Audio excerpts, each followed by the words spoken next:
situation where they can, the CS can release the funds back to us, and the governors can sign a consent to release the funds back to us, and the parliament leadership is aware of the formula, and with your guidance, Bwana CS, I am sure these funds will be released to us as soon as possible. We are urging you to please release these funds to 22% and 10% back to the members, please.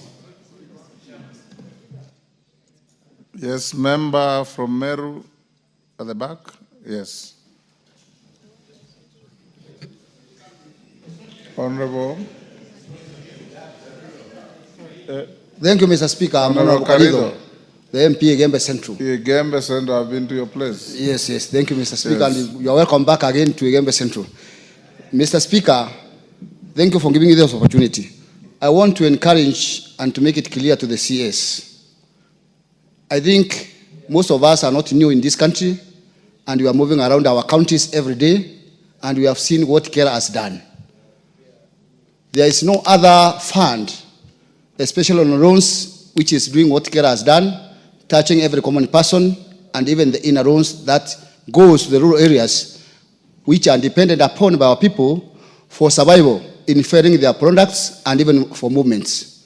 Therefore, I encourage the CS to move with the fast and make sure that our 22 and 10% funds remains intact, and they are relayed to the counties, to the general managers for the Kera, so that they come to our constituencies. Because right now, after these rains, most of our areas are impassable, especially in my area of Gembe Central. There are two sub-counties, and one sub-county is completely unconnected. Without Kera funds to repair those roads, they will remain in Kumekucha. They cannot move out from their areas to the towns and to the major centers. Therefore, I encourage the Speaker, the CS, to release those funds so that our people can survive. Thank you, Mr. Speaker. Nabi Nabwera. Thank you, Mr. Speaker. CS, listening to you, other than lamenting and encouraging mediation, I've not seen a solution to the collapsed roads in Lugari constituency.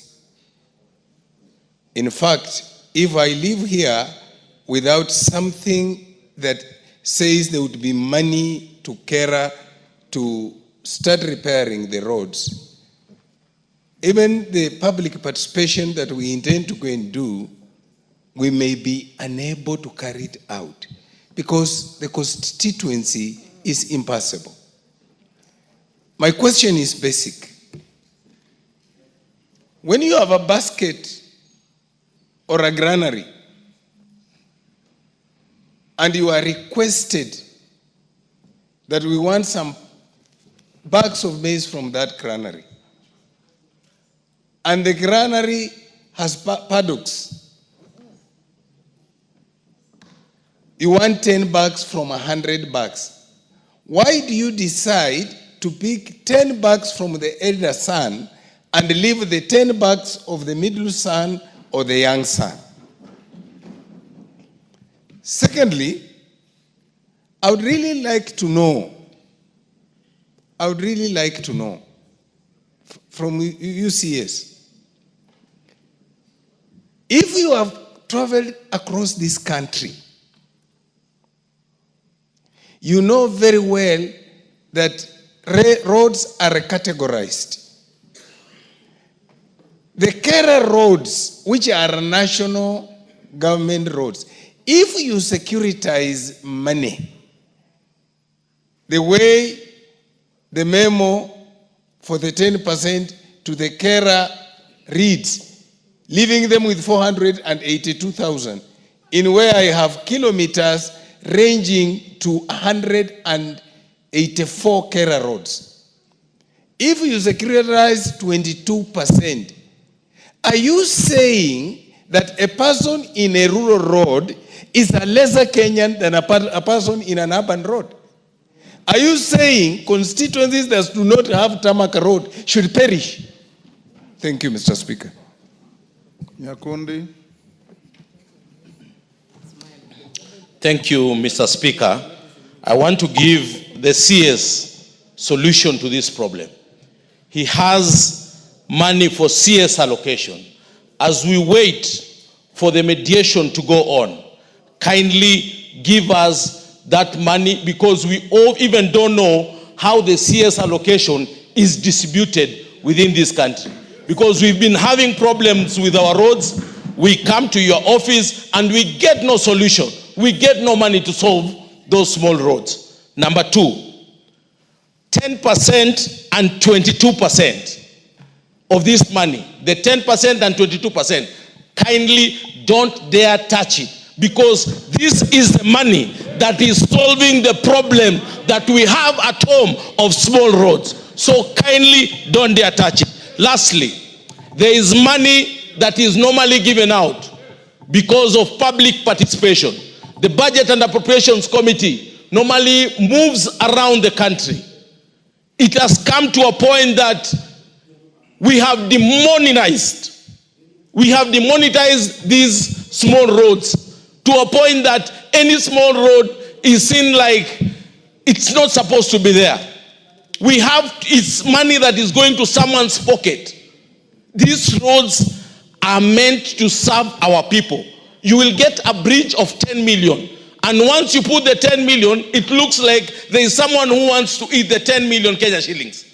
Let us not demonize this money. Point made. Thank you, Mr. Speaker. Kiamba. Thank you, Honorable Speaker and the CS for this forum. I think there was a good rationale why we had Kera and Kura. I don't know whether the rationale has changed. And I think one of the rationale was to have the problem of roads solved as fast as possible. When we get all this money and collect it at the national level, in my constituency, I only have less than 20 kilometers of tarmac road. If we do away with this Kera, are you saying people in Makwiny should just stop living, selling and buying, waiting for what they do not know? So I'm requesting the PS to be considerate. Institutions are not collapsed overnight. Institutions are built with a rationale, and if they have to stop, there has to be good rationale. Thank you. GK. Thank you, Honorable Speaker. Let me say I am a happy man today, now that the Cabinet Secretary is here in the House to listen to the sentiments of my colleagues. Honorable Speaker, the questions that are being raised here today, Cabinet Secretaries, are the questions that are asked as chair. Yet, I don't have the answers, or the buck does not stop with me as chair.